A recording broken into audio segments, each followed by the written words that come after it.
sallallahu alayhi wa sallam.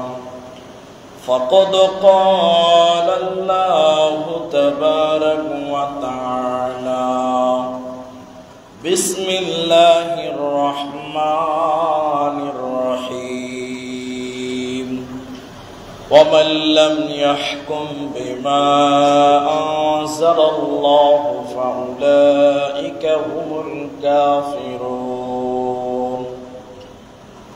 وقال رسول الله صلى الله عليه وسلم لا تدخل الملائكة بيت فيه كلب أو تصور.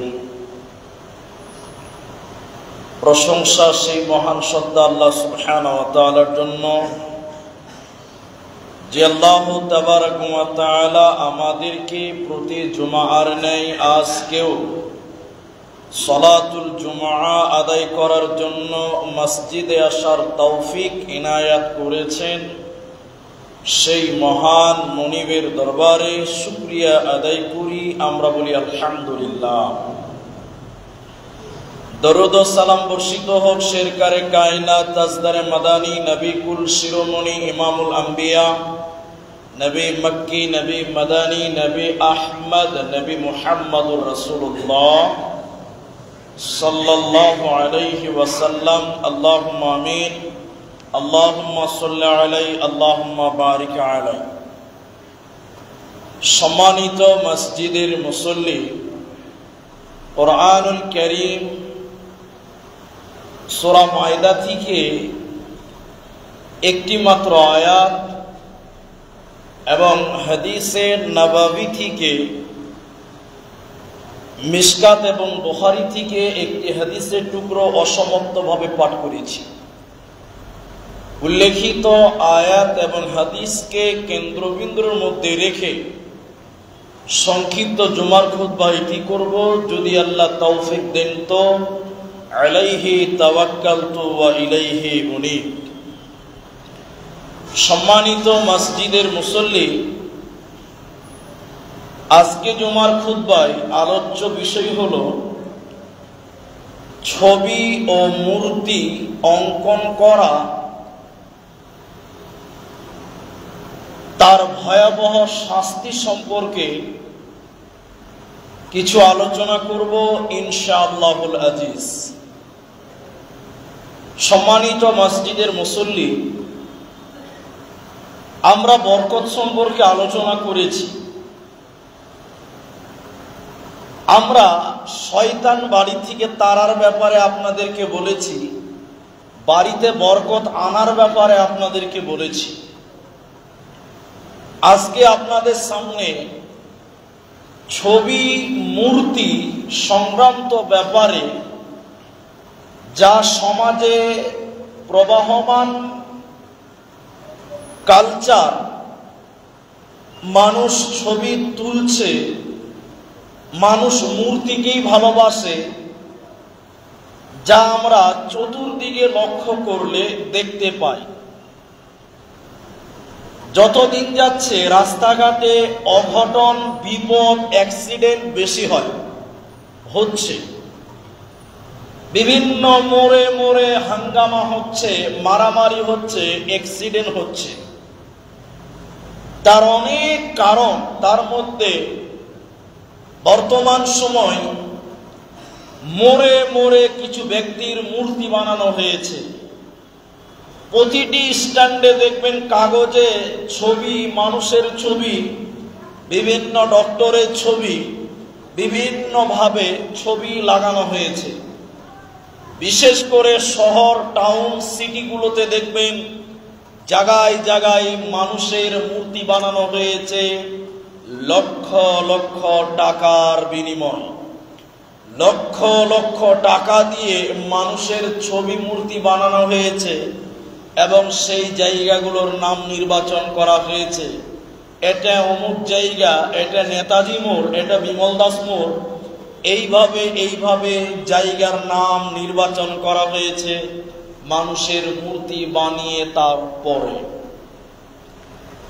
অথচ রাসূল সাল্লাল্লাহু আলাইহি ওয়াসাল্লাম বলছেন, লা তাদখুলুল মালাইকাতু বাইতান ফীহি কলবুন আও তাসাউইর। নবী সাল্লাল্লাহু আলাইহি ওয়াসাল্লাম বলছেন, সেই ঘরে রহমতের ফেরেশতা প্রবেশ করে না, বরকতের ফেরেশতা প্রবেশ করে না। আমি আপনাকে আরেকটু ভালো করে বলি, সেই জায়গাতে রহমতের ফেরেশতা যায় না, থাকে না। সেই জায়গাতে বরকতের ফেরেশতা থাকে না বা যায় না যেই জায়গাতে ছবি মূর্তি রাখা হয়, টাঙানো হয়, বানানো হয়, যে জায়গাতে কুকুরকে আশ্রয় দেওয়া হয়, কুকুর রাখা হয়, সেই জায়গাতে রহমতের ফেরেশতা, বরকতের ফেরেশতা সেইখানে যায় না, সেখানে থাকে না। যেখানে রহমতের ফেরেশতা থাকে না, তাহলে সেই জায়গাতে অশান্তি হবে, সেই জায়গাতে দুর্ঘটনা হবে, সেই জায়গাতে অ্যাক্সিডেন্ট হবে। এটাই বাস্তবতা, এটাই স্বাভাবিকতা, এটাই বাস্তবতা। এজন্য আপনার বাড়িতে রহমতের ফেরেশতা থাকবে না যদি আপনার বাড়িতে কোনো ছবি টাঙা থাকে, যদি আপনার বাড়িতে কোনো মূর্তি থাকে, যদি আপনার ঘরে কোনো ছবি থাকে। রাসূল সাল্লাল্লাহু আলাইহি সাল্লাম বলেছেন, লা তাদখুলুল মালাইকা, ওই ঘরে ফেরেশতা প্রবেশ করেন না যেই ঘরে কুকুর থাকে, যেই ঘরে ছবি মূর্তি থাকে, সেই ঘরে রহমতের ফেরেশতা থাকে না। তার মানে সেই ঘরে অশান্তি হবে, স্বামী স্ত্রীতে ঝগড়া হবে, বৌমা শাশুড়িতে ঝামেলা গন্ডগোল হবে, কারণ বাড়িতে রহমতের ফেরেশতা নেই, বিধায় বাড়িতে অঘটন অশান্তি হয়ে আসছে। আব্দুল্লাহ ইবনে মাসউদ রাদিয়াল্লাহু তাআলা আনহু বলেন, সামি'তু নবী সাল্লাল্লাহু আলাইহি ওয়াসাল্লাম, তিনি বলেন, আমি রাসূল সাল্লাল্লাহু আলাইহি ওয়াসাল্লামকে বলতে শুনেছি, আমি নিজের কানে শুনেছি। নবীজি বলেছেন, আল্লাহর নিকট ছবি মূর্তি অঙ্কনকারী সবচাইতে কঠিন শাস্তি প্রাপ্ত হবে।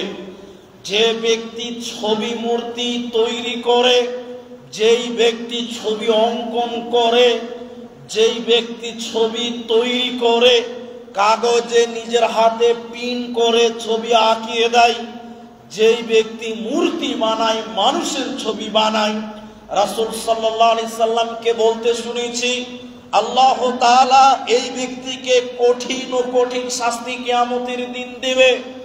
এই লোকটাকে কঠিন ও জটিল শাস্তি কিয়ামতের দিন দিবে যেই ব্যক্তি ছবি অঙ্কন করে, যেই ব্যক্তি মূর্তি বানায়, মানুষের ছবি বানিয়েছে রাস্তার মোড়ে।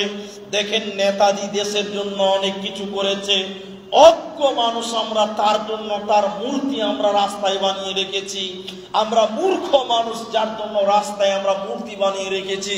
ওই জায়গাতে রহমত থাকবে না, ওই জায়গাতে রহমতের ফেরেশতা থাকবে না। যারা আশ্রয় করেছে, লক্ষ লক্ষ টাকাতে যারা বানিয়েছে, রাসূল সাল্লাল্লাহু আলাইহি ওয়াসাল্লাম বলছেন, এদের কঠিন ও জটিল শাস্তি কিয়ামতের দিন আল্লাহ দেবে, যা বুখারী মুসলিম থেকে স্পষ্ট বোঝা যায়। আব্দুল্লাহ ইবনে উমর রাদিয়াল্লাহু তাআলা আনহু বলেন, রাসূল সাল্লাল্লাহু আলাইহি ওয়াসাল্লাম বলেছেন, নিশ্চয়ই যারা এসব ছবি মূর্তি তৈরি করে, এদের আল্লাহ তাআলা কঠিন শাস্তি দিবে এবং কিয়ামতের দিন বলবে, তুমি এই ছবি তৈরি করেছিলে, তুমি এই মূর্তি তৈরি করেছিলে, তুমি এই ভাস্কর্য তৈরি করেছিলে, তুমি এর ভিতরে আত্মা দাও। মানুষের কোনোদিন ক্ষমতা হবে না যে ওই ছবির ভিতরে আত্মা প্রবেশ করাতে, ওই ছবিকে মানুষ রূপান্তরিত করে জীবিত করতে, যা মানুষের দ্বারাই কোনোদিন সম্ভব নয়, পৃথিবীর কেউ তা করতে পারবে না। অতএব রাসূল সাল্লাল্লাহু আলাইহি ওয়াসাল্লাম বলছেন, তাদের কঠিন শাস্তি দেওয়া হবে। যারা ছবি মূর্তি তৈরি করে, কিয়ামতের দিন কঠিন তাদের শাস্তি দেওয়া হবে এবং তাদের এমন আদেশ করা হবে, তুমি এই মূর্তি বানিয়েছিলে, এই মূর্তি দুনিয়াতে বোবা, কথা বলতে পারেনি, নড়চড় করতে পারেনি, তার উপরে ধুলো পড়েছে, নিজে পরিষ্কার হতে পারেনি, তার উপরে পাখি বসেছে হটাতে পারেনি। তুমি বানিয়েছো আমার মতন করে, কিন্তু আত্মা দিতে পারোনি আমার মতন করে। আজকে আত্মা দাও, কিয়ামতের দিন আত্মা দিতে বাধ্য করবেন আল্লাহ তাআলা। মনে রাখবেন, মানুষের দ্বারা আত্মা দেওয়া মোটেই সম্ভব হবে না। ইবনে আব্বাস রাদিয়াল্লাহু তাআলা আনহু বলেন, আমি রাসূল সাল্লাল্লাহু আলাইহি ওয়াসাল্লামকে বলতে শুনেছি, সামি'তু রাসূলুল্লাহি সাল্লাল্লাহু আলাইহি ওয়াসাল্লাম, তিনি বলেন, যে ব্যক্তি একটি মাত্র ছবি তৈরি করেছে, যারা আর্টিস্ট রয়েছে, প্রিন্ট করতে ভালোবাসে, আপনাকে দেখে দেখে আপনার ছবি বানিয়ে দিয়েছে, আপনার ছবি বানিয়ে দিয়েছে, পাখির ছবি বানিয়েছে, একটা প্রাণীর ছবি বানিয়েছে, আপনার শখের বিড়াল তার ছবি আঁকিয়েছে। রাসূল সাল্লাল্লাহু আলাইহি ওয়াসাল্লাম বলছেন, আব্দুল্লাহ ইবনে আব্বাস রাদিয়াল্লাহু তাআলা আনহু বলেন, আমি নবী সাল্লাল্লাহু আলাইহি ওয়াসাল্লামকে বলতে শুনেছি, নবীজি বলেছেন, কেউ যদি, যে ব্যক্তি একটিও ছবি মূর্তি অঙ্কন করবে, আল্লাহ তাআলা তাদের কঠিন ও জটিল শাস্তি কিয়ামতের দিন দেবে, এবং সেদিন তাদেরকে বাধ্য করা হবে, সেদিন তাদেরকে বাধ্য করা হবে, তোমরা এই ব্যক্তির ভিতরে, এই ছবির ভিতরে আত্মা ভরে দাও। মুসলমান কোনদিন কোনো মানুষ মূর্তির ভিতরে আত্মা প্রবেশ করতে পারবে না। যদিও আপনি একটি মাত্র করেন, তারপরেও আল্লাহ তাআলা আপনাকে শাস্তি দিবে। এই জন্য ছবি মূর্তিকে সর্ব অবস্থায় ঘৃণা করতে হবে, বয়কট করতে হবে, বর্জন করতে হবে। আরো একটু আগে গেলে আপনাদের স্পষ্ট করতে পারবো। আয়েশা রাদিয়াল্লাহু তাআলা আনহা বলেন, রাসূল সাল্লাল্লাহু আলাইহি ওয়াসাল্লাম কোন ছবি, বাড়িতে কোন ছবি মূর্তি দেখলে রাসূল সাল্লাল্লাহু আলাইহি ওয়াসাল্লাম সঙ্গে সঙ্গে তা ছিঁড়ে খণ্ড খণ্ড করে দিতেন। তিনি তা পছন্দ করতেন না, তিনি তা ছিঁড়ে ফেলে দিতেন। আরেকটি হাদিস আপনার সামনে তুলে ধরি। রাসূল সাল্লাল্লাহু আলাইহি ওয়াসাল্লাম বাইরে গেছেন, আয়েশা রাদিয়াল্লাহু তাআলা আনহা একটা বালিশ কিনেছে, বালিশ ক্রয় করেছে, বালিশ। ওই বালিশে রয়েছে ছবি, ওই বালিশে রয়েছে প্রাণীর ছবি, জীব প্রাণীর ছবি রয়েছে। রাসূল সাল্লাল্লাহু আলাইহি সাল্লাম বাড়িতে ঢুকলেন, বাড়িতে ঢুকছেন, বালিশ দেখে নিয়েছে, দরজাতে রাসূল সাল্লাল্লাহু আলাইহি সাল্লাম দাঁড়িয়ে গেছে, আর বাড়িতে ঢুকছেন না। রাসূল সাল্লাল্লাহু আলাইহি সাল্লাম দরজাতে দাঁড়িয়ে গেছে, আর বাড়িতে প্রবেশ করছে না। আয়েশা রাদিয়াল্লাহু তাআলা আনহা তখন বললেন, ইয়া রাসূলুল্লাহ, আমি আল্লাহর কাছে তওবা করছি, আপনার কাছেও ক্ষমা চাচ্ছি, কি অন্যায় করেছি আমি বলুন। রাসূল সাল্লাল্লাহু আলাইহি সাল্লাম বললেন, আয়েশা, তুমি এই বালিশ পেলে কোথায়? যে বালিশে ছবি রয়েছে, যে বালিশে ছবি রয়েছে, এই বালিশ পেলে কোথায়? রাসূল সাল্লাল্লাহু আলাইহি সাল্লাম জিজ্ঞাসা করলেন। আয়েশা রাদিয়াল্লাহু তাআলা আনহা তখন বললেন, ইয়া রাসূলুল্লাহ, আমি এটি ক্রয় করেছি এজন্য যে রাত্রি বেলায় এই বালিশটি আপনি হেলান দিয়ে বসবেন, এই জন্য আমি ক্রয় করেছি। রাসূল সাল্লাল্লাহু আলাইহি সাল্লাম বালিশকে ছিঁড়ে দ্বিখণ্ড করে দিলেন, বালিশকে ঘর থেকে বের করে দিলেন। যা রাসূল সাল্লাল্লাহু আলাইহি সাল্লামের এই হাদিস থেকে বোঝা যায় যে রাসূল সাল্লাল্লাহু আলাইহি সাল্লাম যে ঘরে ছবি মূর্তি থাকতেন, সেই ঘরে প্রবেশ করতে রাসূল সাল্লাল্লাহু আলাইহি সাল্লাম ঘৃণা করতেন, লজ্জা করতেন, নিন্দা জানাতেন। সেই ঘরে রাসূল সাল্লাল্লাহু আলাইহি সাল্লাম প্রবেশ করতেন না। অথচ আজকে রাস্তার মোড়ে মোড়ে ছবি, টাউন বাজারের ছবি, আপনি লুঙ্গি কিনতে যাবেন, লুঙ্গিতেও ছবি, আপনি তেল কিনতে যাবেন, তেলেও ছবি, আপনি সাবান কিনতে যাবেন, তাতেও ছবি, যা কিনতে যাবেন আপনি তাতেই রয়েছে ছবি। কোন জায়গাতে রহমতের ফেরেশতা থাকবে না। দোকানে এত মাল, প্রতিটি মালে রয়েছে ছবি। আপনি কিনতে দিয়েছেন সরিষার তেল, ওই টিনেও দেখেন রয়েছে মূর্তির ছবি। আপনি গা ধুবেন, 10 টাকাতে সাবান কিনতে গেছেন, ওতেও রয়েছে ল্যাংটা মেয়ের ছবি। আপনি কিনতে গেছেন কলগেট, টুথপেস্ট, সেখানেও দেখেন রয়েছে ল্যাংটা মেয়ের ছবি। গোটা দুনিয়াতে শুধু ছবি আর মূর্তি, মূর্তি আর ছবি। রাসূল সাল্লাল্লাহু আলাইহি সাল্লাম বলছেন, আমি ছবি মূর্তি ভাঙার জন্য পৃথিবীতে এসেছি। রাসূল সাল্লাল্লাহু আলাইহি সাল্লাম বলছেন, আমি মূর্তিকে ভাঙার জন্য পৃথিবীতে এসেছি। ছবি মূর্তিকে রাসূল সাল্লাল্লাহু আলাইহি সাল্লাম খণ্ড দ্বিখণ্ড করে দিতেন। যেই জায়গাতে ছবি মূর্তি থাকতেন, সেই জায়গাতে সাহাবায়ে কেরাম যেতেন না, রাসূল সাল্লাল্লাহু আলাইহি সাল্লাম যেতেন না। শুধু তাই নয়, ফেরেশতাও, রহমতের ফেরেশতাও সেই জায়গাতে যেতেন না, যা একাধিক বুখারী মুসলিমের হাদিস থেকে স্পষ্ট বোঝা যায়। আবু হুরায়রা রাদিয়াল্লাহু তাআলা আনহু বলেন, রাসূল সাল্লাল্লাহু আলাইহি সাল্লাম বলেছেন, জিবরাইল আমার কাছে এসে বললেন, ইয়া রাসূলুল্লাহ, আমি গত রাত্রে আপনার কাছে এসেছিলাম, কিন্তু আমি ঘুরে গেছি, আপনার কাছে আসেনি, আপনার বাড়ির দরজাতেই ঘুরে গেছি।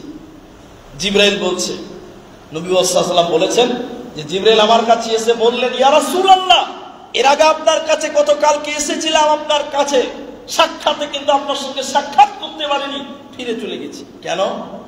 কেন? আপনার ঘরে রয়েছে ছবি, চৌকির তলে রয়েছে মূর্তি, কুকুরের ছানা, যার কারণে তিনি বললেন, জিবরাইল তিনি বলছেন আমি ঘর প্রবেশ করিনি, কারণে ঘরে অনেকগুলি ছবি মূর্তি ছিল, অনেকগুলি ছবি ছিল, এবং ঘরের দরজায় একখানা পর্দা টাঙানো ছিল, ঘরের আঙ্গিনাতে দরজাতে একটা পর্দা ছিল, ওতেও রয়েছে ছবি, ওতেও ছিল মূর্তি। জিবরাইল বলছেন, শোনেন ইয়া রাসূলুল্লাহ, আমরা সেই ঘরে প্রবেশ করিনি। তিনি বহুবচন শব্দ ব্যবহার করেছেন, যে আমরা মানে ফেরেশতারা, তিনি বলছেন আমি নয়, বরং আমরা, একের অধিক দ্বিবচন শব্দ। তিনি বলেছেন, ইয়া রাসূলুল্লাহ, আমরা সেই ঘরে প্রবেশ করি না যেই ঘরে ছবি মূর্তি থাকে, সেই ঘরে আমরা ফেরেশতারা প্রবেশ করি না। তাহলে বলুন, আপনার বাপ মরে গেছে 30 বছর আগে, এখনো আপনাদের ডাইনিং এ আপনার বাপের ছবি রয়েছে, আপনার বাড়িতে ফেরেশতা আসে? আপনার মা মারা গেছে আজকে 20 বছর আগে, এখনো মায়ের ছবি আপনার আলমারিতে সাজা আছে, শোকেসে সাজা আছে, বলুন আপনার বাড়িতে ফেরেশতা কি করে আসবে? অসম্ভব। ফেরেশতা অসম্ভব, রহমতের ফেরেশতা, বরকতের ফেরেশতা আপনার কাছে আসবে না। অতএব বাড়ি থেকে ছবি মূর্তিকে চিরতরে বিদায় করে দিতে হবে, তাহলে রহমত বাড়িতে থাকবে, রহমতের ফেরেশতা বাড়িতে আসবে, বরকতের ফেরেশতা বাড়িতে আসবে। তালহা রাদিয়াল্লাহু তাআলা তিনি তাই বলছেন, রাসূলুল্লাহ সাল্লাল্লাহু আলাইহি সাল্লাম বলেছেন, লা তাদখুলুল মালাইকাতা বাইতুন ফিহি কালবুন আও তাসাউইর, যেই ঘরে ছবি মূর্তি থাকে সেই ঘরে রহমতের ফেরেশতা আসে না, যেই ঘরে কুকুর থাকে সেই ঘরে রহমতের ফেরেশতা আসে না। এই জন্য বাড়ির ভিতরে কুকুর পোষা হারাম, বাড়ির ভিতরে কুকুর পুষতে পাবেন না। শখের কুকুর লাখ টাকা হলেও পাবেন না, কোটি টাকা হলেও পাবেন না। একান্তই কেউ যদি বাড়িঘর পাহারা দেওয়ার জন্য, একান্তই কেউ যদি নিজের ব্যবসা প্রতিষ্ঠানকে পাহারা দেওয়ার জন্য কুকুর পুষতে চায়, তাহলে তার জন্য বাড়ির বাইরে জায়গা করতে হবে, কারণ বাড়িতে কুকুর থাকলে ওই জায়গাতে ফেরেশতা আসবে না। বাড়ির বাইরে একান্ত প্রয়োজনে যদি কেউ ব্যবহার করতে চায়, সর্বোত্তম হলো ব্যবহার করতে হবে না। যে জায়গা যে জিনিস থাকলে ফেরেশতা আসে না, সেই জিনিস আপনি রাখবেন কি? এই জন্য বিরত থাকতে হবে। অন্যত্র রাসূল সাল্লাল্লাহু আলাইহি ওয়াসাল্লাম আবারও বলছেন, তিনি বলেন, আব্দুল্লাহ ইবনে আব্বাস রাদিয়াল্লাহু তাআলা আনহু বলেন, রাসূল সাল্লাল্লাহু আলাইহি ওয়াসাল্লাম একদিন, মাইমুনা রাদিয়াল্লাহু তাআলা আনহু তিনি তাও বলেছেন, একদিন রাসূল সাল্লাল্লাহু আলাইহি ওয়াসাল্লাম সারা রাত চিন্তা করে করে পার করে দিলেন। সারা রাত চিন্তিত ছিলেন। কেন? রাসূল সাল্লাল্লাহু আলাইহি ওয়াসাল্লাম চিন্তিত ছিলেন সারা রাত?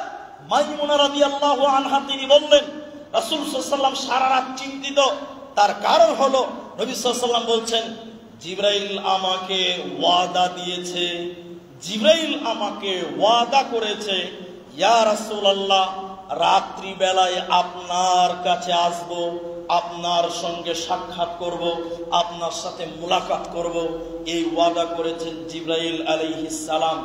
মনে রাখবেন, জিবরাইল, মিকাইল, যত ফেরেশতা আছে তারা ওয়াদা খিলাফ করে না। রাসূল সাল্লাল্লাহু আলাইহি ওয়াসাল্লাম খুব চিন্তিত, সকাল হয়ে গেছে, তখন জিবরাইল আসেনি। নবী সাল্লাল্লাহু আলাইহি ওয়াসাল্লাম বললেন, জিবরাইল তো কোনোদিন ওয়াদা খিলাফ করে না, জিবরাইল কোনোদিন ওয়াদা বরখিলাফ করে না, তো জিবরাইল আমাকে ওয়াদা করেছে আমি রাতের বেলায় জিবরাইল আমার কাছে আসবে, কিন্তু রাসূল সাল্লাল্লাহু আলাইহি ওয়াসাল্লাম আসেনি, রাসূল সাল্লাল্লাহু আলাইহি ওয়াসাল্লামের কাছে আসেনি, সাক্ষাৎ করেনি। অতঃপর তিনি লক্ষ্য করলেন, বাড়িতে খাটের নিচে একটা কুকুর ছানা রয়েছে, বাড়িতে একটা কুকুরের বাচ্চা রয়েছে। রাসূল সাল্লাল্লাহু আলাইহি ওয়াসাল্লাম সেই কুকুরের বাচ্চাকে বের করে দিলেন, এবং যেই জায়গাতে কুকুরের বাচ্চাটা বসেছিল ওই জায়গাতে রাসূল নিজের হাতে কিছু পানি ছিটা দিলেন, নিজের হাতে পানি ছিটা দিলেন ওই জায়গাতে। বিকাল হয়ে গেছে, জিবরাইল এসেছে। সুবহানাল্লাহ, বিকাল হয়েছে, জিবরাইল এসেছে। রাত পার হয়ে গেল, দিন শেষ, বিকাল বেলা এসেছে। আল্লাহর নবী বলেন, জিবরাইল রে, রাতের বেলায় আসবে ওয়াদা করেছিলে, তুমি তো কোনোদিন ওয়াদা বরখিলাফ করো না। জিবরাইল রে, তুমি রাতের বেলায় আসোনি কেন? তুমি রাতের বেলায় এলে না কেন? নবীজিকে বলছেন, ইয়া রাসূলুল্লাহ, আপনার ঘরে কুকুরের বাচ্চা ছিল, ছবি মূর্তি ছিল, এরই কারণে ওই ঘরে আমরা প্রবেশ করি না। এই জন্য বাড়িতে কুকুরের আশ্রয় দিতে হবে না, বাড়িতে কুকুরকে আশ্রয় দিতে হবে না। অবলা প্রাণী ছেড়ে দেন। এমনও ফতোয়া আছে, হাদিসের শেষ বাক্যতে এমন কথা, রাসূল সাল্লাল্লাহু আলাইহি ওয়াসাল্লাম কুকুরকে মারার আদেশ করেছিলেন। এক পর্যায়ে সাহাবায়ে কেরাম কুকুরকে একাধারে মারতে লেগে গেছিলেন। পরবর্তীতে আবার হুকুম জারি হলো, সবাইকে মারতে নিষেধ করা হলো, সব কুকুরকে মারতে নিষেধ করা হলো। অতএব রাসূল সাল্লাল্লাহু আলাইহি ওয়াসাল্লাম কুকুরকে মারার পর্যন্ত আদেশ করেছিলেন, কারণ যে ঘরে কুকুর থাকে, যেই ঘরে ছবি মূর্তি থাকে, সেই ঘরে ফেরেশতা আসে না। অতএব কি করে মুসলিমদের বাড়িতে ছবি মূর্তি থাকতে পারে? থাকতে পারে না, অসম্ভব। একান্তই প্রয়োজন। যেমন আপনাকে পাসপোর্ট করতে হচ্ছে, পাসপোর্টে আপনাকে ছবি দিতে হবে। যেমন আধার কার্ড করবেন, আধার কার্ডে আপনাকে ছবি রাখতে হবে। এ জাতীয় প্যান কার্ড করবেন, ওতে আপনার ছবি আসবে, ছবির প্রয়োজন আছে। এ জাতীয় জরুরি প্রয়োজনে নিরুপায় হয়ে আপনি অসহায়, আপনাকে সেক্ষেত্রে আপনি ব্যবহার করবেন। শখ করে বাড়িতে ছবি মূর্তি টাঙিয়ে রাখা হারাম। আমি আপনার বাড়িতে দাওয়াত খেতে গেছি, এক কথা দু কথা বলতে বলতে আপনি বলছেন, মনি সাহেব যেটা দেখছেন ওটা আমার দাদু, পাশেরটা দেখতে পাচ্ছেন ওটা আমার আব্বা, আর তার পাশেরটা দেখতে পাচ্ছেন ওটা আমার মা। আপনি ছবি টাঙিয়ে রেখে দিয়েছেন বাড়িতে, বাড়ির গেটে, একদম বাড়ির ডাইনিং টেবিলে যেখানে মেহমানদের বসার জায়গা সেই জায়গাতে করেছেন। সুবহানাল্লাহ, নাউযুবিল্লাহ। রাসূল সাল্লাল্লাহু আলাইহি ওয়াসাল্লাম বললেন, জি না, ওই বাড়িতে বরকত থাকবে না, ওই বাড়িতে রহমতের ফেরেশতা আসবে না। এই জন্য ছবি মূর্তিকে সর্ব অবস্থায় বর্জন করতে হবে, ছবি মূর্তিকে সর্ব অবস্থায় ঘৃণা করতে হবে, ছেড়ে দিতে হবে, ভেঙে চূর্ণ বিচূর্ণ করতে হবে। শুনেন সাহাবীদের আমল কি ছিল। ওমর রাদিয়াল্লাহু তাআলা আনহু যখন সিরিয়ায় গেলেন, ওমর রাদিয়াল্লাহু তাআলা যখন সিরিয়ায় গেলেন, ওরা সবাই খ্রিস্টান, ওরা কেউ মুসলিম নয়। অনেক লম্বা ঘটনা আছে, ছোটে আপনাদেরকে বলছি। ওমর রাদিয়াল্লাহু তাআলা গেলেন, এক লোক, এক খ্রিস্টান, ওমর রাদিয়াল্লাহু তাআলার জন্য খাবার তৈরি করলেন। খাবার তৈরি করে তাকে বললেন, আমিরুল মুমিনিন, খলিফাতুল মুসলিমিন, আপনি আমার ঘরে আসুন, আমাদের গির্জায় আসুন, আপনি আমার বাড়িতে এসে আমাকে সম্মানিত করুন। কারণ ওমর রাদিয়াল্লাহু তাআলা এত বড় নেতা, 18,000 বর্গ মাইলের বাদশা ছিলেন তিনি, এত বড় তিনি বৃহৎ বাদশা ছিলেন। এত বড় বাদশা যদি কারো বাড়িতে আসে, তাহলে সে তো নিজেকে গর্ববোধ করবে। নরেন্দ্র মোদী যদি আপনার বাড়িতে একবেলা খাবার খায়, তো গোটা কালিয়ে, তো গোটা পশ্চিমবঙ্গ দুর্বল হবে যে সেলিমের বাড়িতে নরেন্দ্র মোদী দাওয়াত খেয়েছে। মমতা ব্যানার্জি যদি আপনার বাড়িতে এসে একবেলা না চা খায় একটা, ওইটাই পেপার পত্রিকা গোটা ভারতবর্ষে কানায় কানায় ছড়িয়ে, গোটা বিশ্বে ছড়িয়ে যাবে। আরে নরেন্দ্র মোদী এক দেশের বাদশা।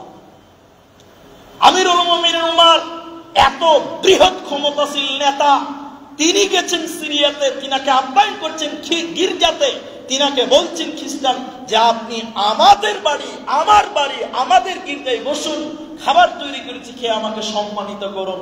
ওমর রাদিয়াল্লাহু তাআলা নাকচ করলেন, ওই ঘরে আমি প্রবেশ করি না যে ঘরে ছবি মূর্তি থাকে, যেই ঘরে মূর্তি থাকে, যে ঘরে ছবি থাকে, ওই ঘরে আমি ওমর প্রবেশ করি না। বলুন সুবহানাল্লাহ। জি না, শুধু তাই নয়, আরো আছে, সাহাবী থেকে প্রমাণ আছে। যেই বাড়িতে গান বাজে, যেই বাড়ি বিয়ে বাড়িতে গান বাজে, সুলতানগঞ্জ কলেজ মোড় বাধান কালিয়াচকের মুসলমান শোনেন, বেটির বিয়েতে 3 দিন থেকে ডিজে বক্স বাজে, টোটালি বিয়ে খাওয়া হারাম। কেউ বিয়ে খেতে যাবেন না, সমাজ বয়কট করে দেন, যাবেন না তার বাড়িতে, টোটালি হারাম। দেখেন আপনাকে বলছি, ছেলের বিয়ে জুড়েছেন, সারা রাত গান বাজছে আপনার বিয়ে বাড়িতে, ছি ছি ছি ছি ছি। দেখেন কি বলছে আপনাকে, একটা তাবির কথা। ইমাম আউজাই রাহমাতুল্লাহ আলাইহি তিনি বললেন, আমরা ওই অলিমাতে যেতাম না, যাই না যে অলিমাতে বাদ্যযন্ত্র ঢোক ঢাল পিটানো হতো, গান বাজনা করা হতো, ওই অলিমাতে ওই বিয়ে বাড়ির দাওয়াত আমরা নাকচ করে দিতাম, আমরা খেতাম না, আমরা যেতাম না। সুবহানাল্লাহ। সারা রাত বিয়ে বাড়িতে গান বাজছে আর ক্যামেরা নিয়ে ওরে মেয়েদের ভিডিও, কোথা থুমরাত, আরো অনেক হারাম কাজ হচ্ছে। মেয়েরা খাচ্ছে, ভাত মুখে দিচ্ছে, ওখানেও ক্যামেরা ধরে আছে, মেয়েদের ভিডিও করা হচ্ছে। সারা রাত মেয়েরা কি দিয়েছে, গান বেজেছে, হারাম, টোটালি হারাম। ওই বাড়িতে দাওয়াতি খেতে হবে না, ওই বাড়িতে দাওয়াতি খেতে হবে না। আরো আছে, আবু মাসউদ উকবা ইবনে আমর রাদিয়াল্লাহু তাআলা থেকে বর্ণিত, এক লোক তার জন্য খাদ্য তৈরি করলেন। আবার বলছে, শুনেলেন, আবু মাসউদ উকবা ইবনে আমর রাদিয়াল্লাহু তাআলা বলেছেন যে এক লোক তার জন্য, উকবা ইবনে আমর তার জন্য খাবার তৈরি করলেন, মেহমানদারি করাবেন, খাবার তৈরি করেছেন, রান্না পাকা করেছেন। এরপরে আবু মাসউদ উকবা ইবনে আমর রাদিয়াল্লাহু তাআলাকে বললেন, চলুন চলুন, আপনার জন্য খাবার তৈরি করা হয়েছে, আমার বাড়িতে আপনি মেহমান হবেন, চলুন। তিনি বললেন, অতঃপর তিনি বললেন, তোমাদের ঘরে ছবি আছে? সুবহানাল্লাহ। তিনি দাওয়াত গ্রহণ করার আগে কি বলছেন? তোমাদের বাড়িতে ছবি মূর্তি আছে? ছবি মূর্তি আছে? সে বলছে, জি হ্যাঁ আছে। তখন বলছেন, আমি আবু মাসউদ উকবা ইবনে আমর ওই ঘরে দাওয়াত খাই না, ওই বাড়িতে দাওয়াত খাই না যেই ঘরে ছবি টাঙা থাকে, যেই ঘরে ছবি মূর্তি থাকে, ওই ঘরে আমি খাবার খাই না। নিরুপায় হয়ে সেই লোকটা তার ঘর থেকে ছবি মূর্তিকে ছিঁড়ে ফেলে দিলেন, ঘর থেকে বার করলেন। এরপরে আবু মাসউদ উকবা ইবনে আমর তিনি দিয়ে খাবার খেলেন। বলুন সুবহানাল্লাহ। জি, ছবি মূর্তিকে তারা সাহাবায়ে কেরাম, তাবিঈগণ, খোলাফায়ে রাশিদিন, নবীগণ কত ঘৃণা করতেন, কত খারাপ নজরে দেখতেন। আর সব করে আপনি ছবি তুলছেন, ভিডিওগ্রাফি করে বাড়িতে টাঙিয়ে রেখেছেন, ছবি জায়গায় জায়গায় দেওয়ালে ছবি রেখেছেন। আপনি কি ছবি মূর্তিকে সম্মান করতে এসেছেন? রাসূল সাল্লাল্লাহু আলাইহি ওয়াসাল্লাম বলছেন, আমি এসেছি ছবি মূর্তিকে ভেঙে ফেলার জন্য। ছবি মূর্তিকে রাসূল সাল্লাল্লাহু আলাইহি ওয়াসাল্লাম বলছেন, ভাঙার জন্য পৃথিবীতে আমার আগমন হয়েছে। অতএব ছবি মূর্তিকে এমনিতেই বিনা প্রয়োজনে আপনি ছবি তুলে রাখতে পারেন না, এগুলো হারাম কাজ, বেঁচে থাকতে হবে, কবিরা গুনাহ। শুনেন, আরো হাদিস, একাধিক হাদিস রয়েছে। রাসূল সাল্লাল্লাহু আলাইহি ওয়াসাল্লামের আঙ্গিনাতে একটা পর্দা টাঙানো ছিল, ওই পর্দাতে ছিল ছবি, ওই পর্দাতে ছবি। রাসূল সাল্লাল্লাহু আলাইহি ওয়াসাল্লাম বললেন, আয়েশা, ওই ছবি, ওই পর্দাটা হটাও, ওই পর্দাটা সরাও, ওখান থেকে সরিয়ে দাও, আমার চোখে আসছে, ও সরিয়ে দাও, ফেরেশতা আসতে অসুবিধা হবে, সরিয়ে দাও। রাসূল সাল্লাল্লাহু আলাইহি ওয়াসাল্লাম নিজের বাড়িতে ছবি মূর্তিকে আশ্রয় দিতেন না, ছিঁড়ে ফেলে দিতেন। কখনো ছিঁড়ে, তারপরে কোন কোন হাদিসে রয়েছে ছবি মূর্তির ব্যাপারে জিবরাইল রাসূল সাল্লাল্লাহু আলাইহি ওয়াসাল্লামকে বলছেন, আল্লাহর নবী আপনি আমাকে আদেশ করুন, আল্লাহর নবী আপনি আদেশ করুন, ওই ছবি মূর্তির প্রতিটা মূর্তির গলাকে কেটে টুকরো টুকরো করে দেই, তাহলে শুধু বডি থাকবে, দেখতে মনে হবে যে কলা গাছ, যার মাথা নাই দেখতে মনে হবে কলা গাছ। জিবরাইল রাসূলকে বলছে, আল্লাহর নবী আপনি আদেশ করুন, ওই সমস্ত ছবি মূর্তির গলা টুকরা করে নামিয়ে দেই, গর্দান নামিয়ে দেই, মাথাটা নামিয়ে দেই তার গলা থেকে, তাহলে দেখতে মনে হবে একটা গাছ, তাহলে গুনাহ হবে না। এই জন্য বাড়িতে শখ করে খেলনা পুতুল কিনা যাবে না। আপনার মেয়েকে পুতুল কিনে দিয়েছেন, মানুষের ছবি আছে, যাবে না। পাখি কিনে দিয়েছেন, টিয়া পাখি, টিয়া পাখি, জীবিত পাখি নয়, প্লাস্টিকের পাখি, চলবে না। প্রাণী চলবে না। আপনি বাচ্চাকে খেলনা কিনে দিতে পারেন, গাছ, ফুল, এসব জিনিস দিতে পারেন, যার প্রাণ আছে, চলমান করতে পারে, ডাকতে পারে, খেতে পারে, ওই সকল প্রাণীকে আপনি তার ছবি রাখবেন না, তার ভাস্কর্য রাখবেন না, তার মূর্তি রাখবেন না, ছিঁড়ে ফেলে দিবেন। বাড়িতে যেয়ে দেখবেন ওই সব মূর্তি আপনার বাড়িতে আছে নাকি। এত বড় বড় খেলনা পুতুল বাচ্চা মেয়েরা ছেলেরা খেলছে, মেলাতে বিক্রি হচ্ছে, কালিয়াচকের বাজারে বিক্রি হচ্ছে, দেখেন মূর্তি মুখটা দেওয়া আছে, বাড়িতে যেয়ে দেখবেন, থাকলে ছিঁড়ে ফেলে দেবেন, মুখটা ভেঙে দেবেন। বাচ্চা মেয়েকে বুঝাতেন, ইসলামের দৃষ্টিতে মেয়েকে মানুষ করুন, ছেলেকে লালন পালন করুন। আল্লাহ সুবহানাহু ওয়া তাআলা আমাদের সঠিক বুঝের উপরে আমল করার তৌফিক দান করুন, আমরা বলি আল্লাহুম্মা আমিন। আল্লাহ তাআলা বলেন, আল্লাহ তাআলা বলছেন, ওরাই হলো জালেম, ওরাই হলো কাফের, ওরাই হলো ফাসিক, যারা আমার নীতি আদর্শ লঙ্ঘন করে, নিজেদের মতন ফায়সালা করে, নিজেদের মতন সিদ্ধান্ত দেয়, নিজেদের মতন সিদ্ধান্ত নিয়ে চলে, ফাউলাইকা হুমুল কাফিরুন, তারাই হলো কাফের, ফাউলাইকা হুমুজ জালিমুন, তারাই হলো জালিম, ফাউলাইকা হুমুল ফাসিকুন, তারাই হলো ফাসিক। অতএব আল্লাহ হারাম করেছে, রাসূল হারাম করেছে, এরপরেও যদি নিজের মন মতন বাড়িতে ছবি মূর্তিকে ইচ্ছা করে আশ্রয় দেন, তাহলে আপনি হয়ে যাবেন জালেম, আপনি হয়ে যাবেন ফাসিক, আপনি হয়ে যাবেন কাফের। আল্লাহর কাছে দোয়া করি, আল্লাহ তুমি আমাদের ছবি মূর্তি থেকে বেঁচে থাকার তৌফিক দান করো। আমরা বলি আল্লাহুম্মা আমিন।